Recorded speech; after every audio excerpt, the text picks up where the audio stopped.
Hi guys, it's Chris here, and I've moved into a new place, and you can see that there's a lot of greenery around me. I have my own little balcony garden. I've got some trees in the background, so I'm just super excited to be surrounded by nature. And today I want to talk a bit about the process of growing food. It's something that's very close to my heart, right? Because I've spent many years teaching different groups of people, from young children, people in schools, teachers, people in offices.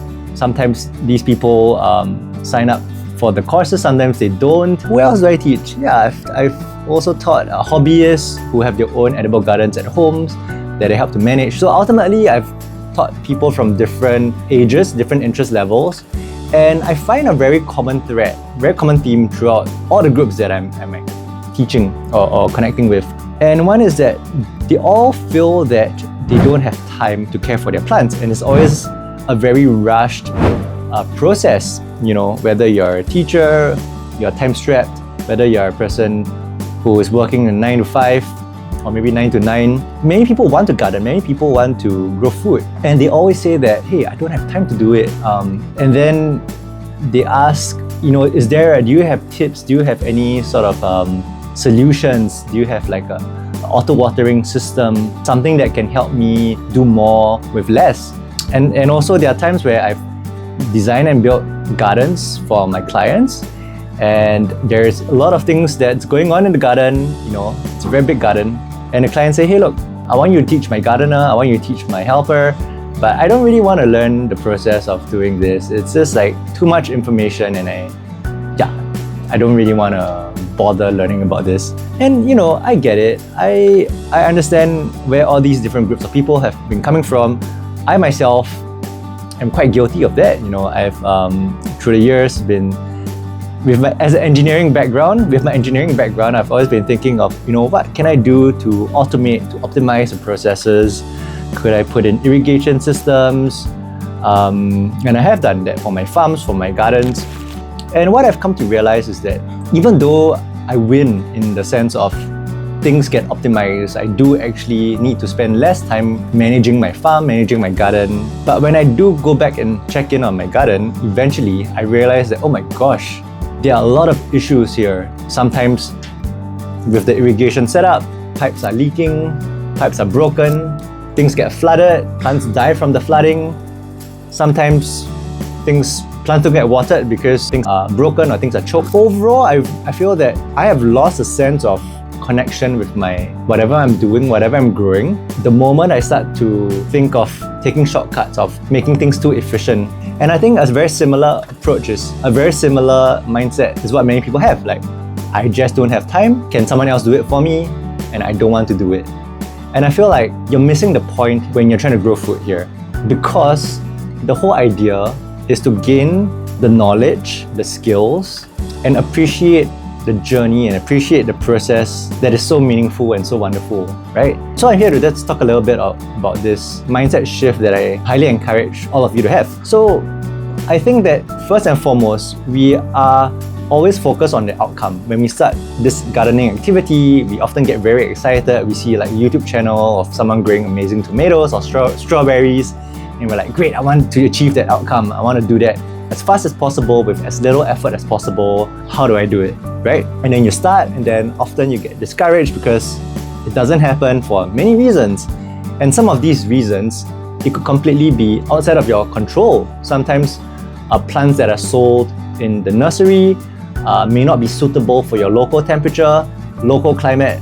And as a new gardener, you wouldn't know that. You know, if you're in a tropical country and you buy a strawberry, it's too hot for you, but you wouldn't know that, right? It's just being sold, and you assume that it will work out for you. And other times it's, of course, due to your own neglect. Like, you stop watering your plants, or you water your plants too much, you have give it too much attention, and that's all part and parcel of this process. But ultimately, you are very, very focused on achieving a certain outcome, straight into the journey.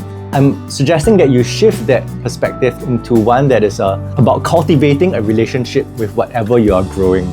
So let's just give you an example, the strawberry plant here.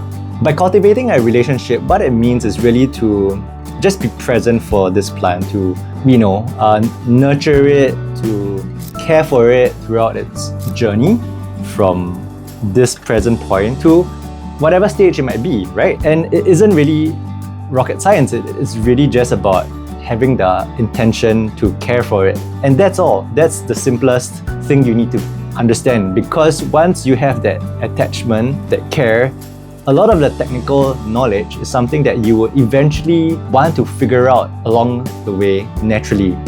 Okay, and there are a couple of sub-points that I want to then break it down to. The first is about being a good observer. So very often, something happens to your plant and you don't know what happens or what happened to it.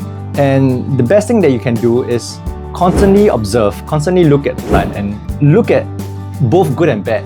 What is the optimal state? I think there are certain signs that would tell you generally that the plant is in an optimal state. The leaves are perky, they're green, they're not discolored. This is not a gardening class, by the way, but I just want to share a little bit about the principles behind it. Yeah, just generally things look happy, right? And then sometimes there are things that they are not in an optimal state. It could be, oh look, the leaves are droopy, it's discolored, Usually you can tell that something's off and you may not know the solution, right? But it is through this observation that you then start getting curious, you then start realizing that there are gaps.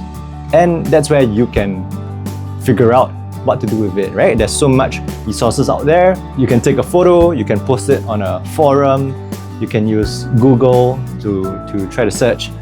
And you may not get the answers right away. Maybe a very long process before you actually figure out what's going on. But it's a long game, ultimately. And the first step is just being there and observing. The more you observe, the more data you have, you're ultimately becoming a good listener to whatever you're growing. And I think that is the most important thing that you can do. Okay? The next suggestion I have is to practice whatever activity you're doing with the plant very mindfully. Now, often we're like rushing, right? Okay, we need to pour some water and I'm out of the house. But if you're watering, slow down and actually realize that you're watering and what that watering is doing to your plant. Because every action and the way you do every action in gardening actually has an impact on growing, right? If you're just watering with very aggressively, that could drown your plant because you're squeezing out all the air pockets.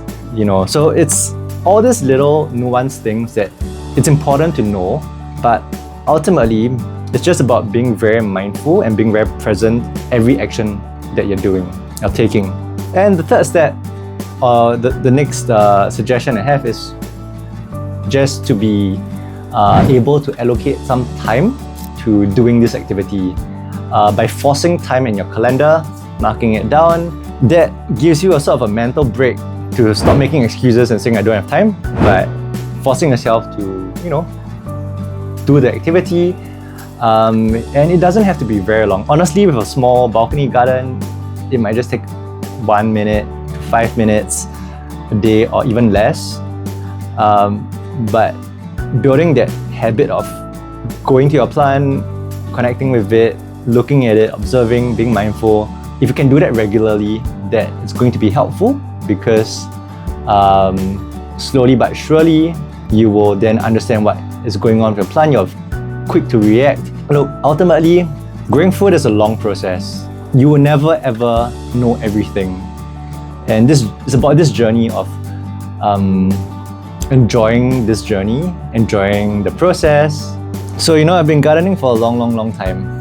And okay, not that long, maybe about 10 years. But to this day, I still feel like a beginner. But what drives me is that this beginnerness, this lack of understanding of what the techniques are, always drives me to want to learn more. And I feel like that's maybe the secret to being a good grower is to really just enjoy the process and not put too much pressure on yourself.